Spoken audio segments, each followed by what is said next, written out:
Hi church, we wanted to bring you some more information about our return to church plan from Covid-19. Hopefully by now you've seen the video Matt recorded a week or so ago, which outlines a 2-stage plan for us to return to meeting together on Sundays. If you haven't seen that video, it would probably be a good idea to pause this video and go back and watch that first, as it will help you understand better what is going on. You can view that video either on YouTube, Facebook, or through the NRC app. Just click on the tab that says More in the bottom right corner and select COVID Return Plan. And all the information and the video is right there. So if you've already watched that video, then great. I'm going to give you some more detail on stage 1 of that plan, which starts right now. Stage 1 of our COVID return plan is where we'll start meeting together in small groups. We're not going to jump back into every small group and ministry that we used to have in our church, but rather we're going to focus our meeting on the first and most important thing to the life of the church. In the end, it's the only thing that actually matters, and that is, of course, following Jesus, which we call discipleship. And so we are starting that up right now. A number of groups to help us do this in this strange season. We are calling these new groups Life Crews. Life Crews are groups of around 10 or so people from within the church who naturally connect to share their life and encourage each other to follow Jesus. Life Crews meet fortnightly and their structure is pretty flexible. The only thing that is definite and makes it a life crew is that in your life crew you will read a little bit of Jesus' life from the Gospels, something that Jesus said or did, and then share together about how you can apply that to your lives. That's it. No complicated structure or program, just a group of people from the church meeting together to look at Jesus and apply what he does and says to their lives, and hopefully becoming deeper friends in the process. The best bit is that when we focus on that, everything else in the church does and will flow naturally out of that.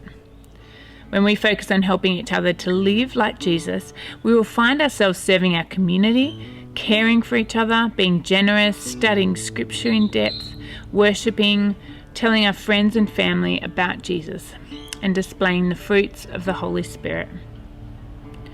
We're in the process of finalising people to host these groups, and we'll try to get them to reach out to everyone they connect with in the church to be part of a group.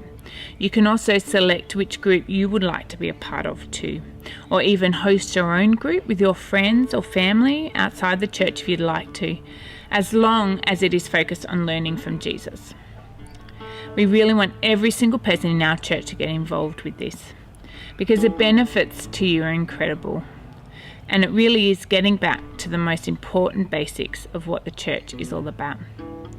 Matt and Cheryl sat down earlier this week to have a chat about the importance of these groups to the life of our church. Have a look at their conversation. It may help you understand what we're trying to say.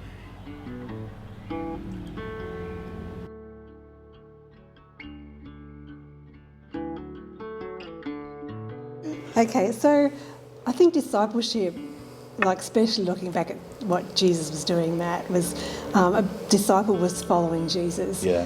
And I think a big thing too that struck me was Jesus didn't make people become disciples. He said always, come, follow me. Yeah. And it was up to them to go and do that. And when, they hung around together, learning about what he was doing, learning about what God was saying, and then they went on things together. They went on mission together. Yeah. So to me, that's really what discipleship's all about, is learning about Jesus and learning about him together and then going and do things together. I love that because it just sounds so basic. But that's what he did, right? He just said, come and follow me. And then even like at the end of Matthew where he says, go and, make other people disciples. Like it's the same sort of thing. It's kind of, you've watched me live for these 3 years. Now go and help other people to live following me too. And it's kind of that group-based kind of Yeah, I heard a thing the other day about a definition of discipleship as kind of learning and living the way of Jesus on mission, and I just thought that's so cool because it encapsulates that community kind of, we learn together, and then we're all focused on Jesus together, and then we go out and we live like Jesus together. I just think that's just a beautiful kind of natural rhythm to it about discipleship. Yeah, totally, because I think we've often made it too complicated, we've tried to make all these definitions, but hey, look what Jesus did. He hung around guys and that's what they did. Yeah. Cool.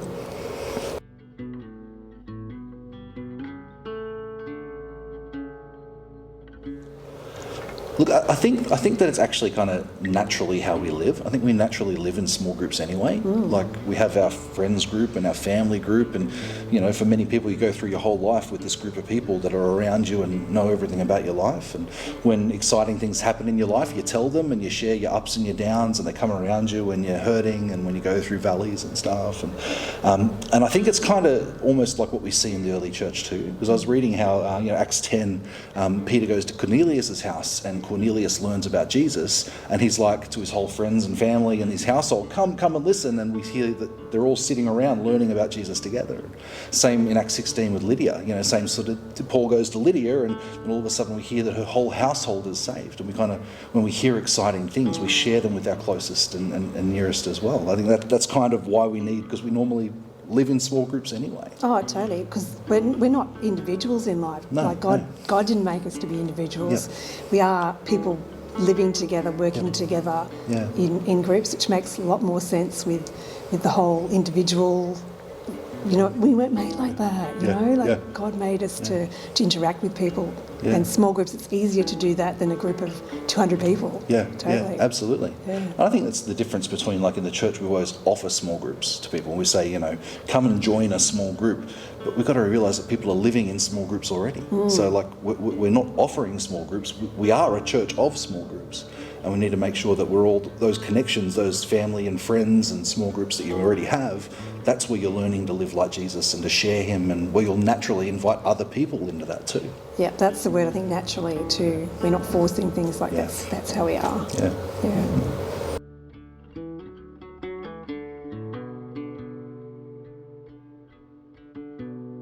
So how are our crews going to work? Well, I think the main idea is we're going to meet fortnightly, which seems to fit in people's rhythms a bit better in our busy, probably hopefully be busy again life.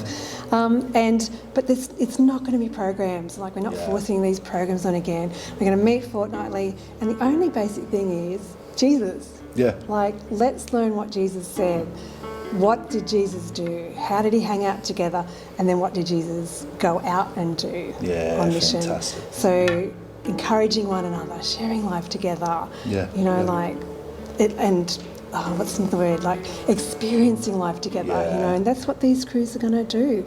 And so that as you hang out together and learn more about Jesus, you'll want to do more what Jesus did. Yeah, I love how natural that is, because there's so many other things that we want to learn and we want to do in the church, but it all comes out of watching Jesus. If we get that right, if we can focus in on him and learn from him, and we read the gospel, we see how he lived, and we try and live the same way, everything else comes from that. In our Bible studies and our caring programs and our serving in the community, and when we do teaching on specific things from the Bible, that all comes out of watching Jesus. I think if we can get that right, everything else falls into place. It does all fall into place.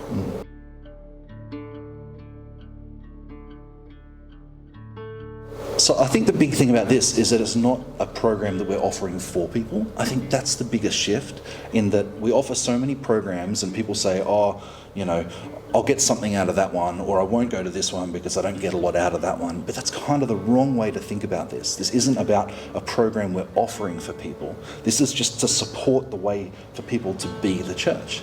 So the idea is not that this is an extra group.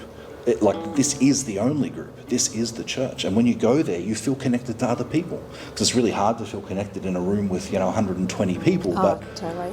10 around a table or a lounge room, for sure, you can be really intimately connected with people. And then, you can be with them in their ups and their downs. You can care for them. You can learn together. All of those things sort of happen automatically. It's how you receive care from the church. It's how you give care to the church. It's how you be supported. It's how you learn. It's how you grow. And it just all happens. Yeah, and it's very much what we talked about already. Once you're in a group, you know, it's more than what am I getting out of this group. It's you're learning to, when you love one another, everything's natural again. You know, like you're caring for one another, you're supplying any needs. You see this little group needing, so you definitely become a closer. And I guess that's my passion. You become a closer knit of people. But it's all based on Jesus. That's what I love about it. Look, and that just reminds me, I mean, Jesus said we'd be known for our love. But how often do we come to church as an individual and then we go home and we experience more love with our friends, or we experience more love with our co-workers because we're closer in each other's lives? Whereas it should be the other way around. The church should be a group of people that are closely knit together, following Jesus together, loving each other. And that's what we're going to be able to invite people into. You don't get that on a Sunday, but you can get that in a small group. Yeah, totally.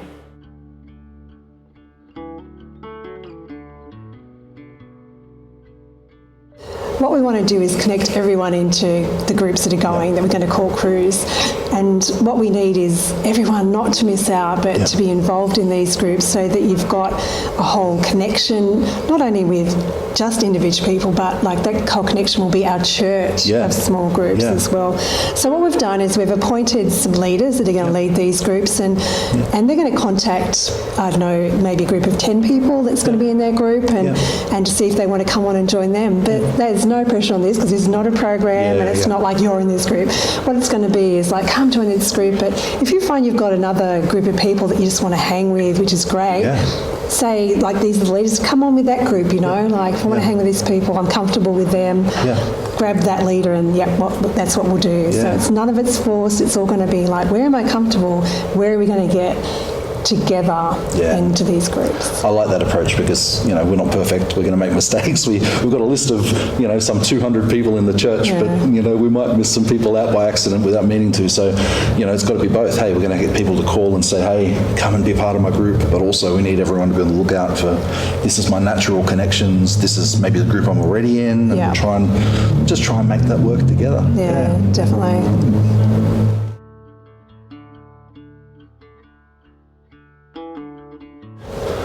Well, I guess the thing is, church isn't coming back.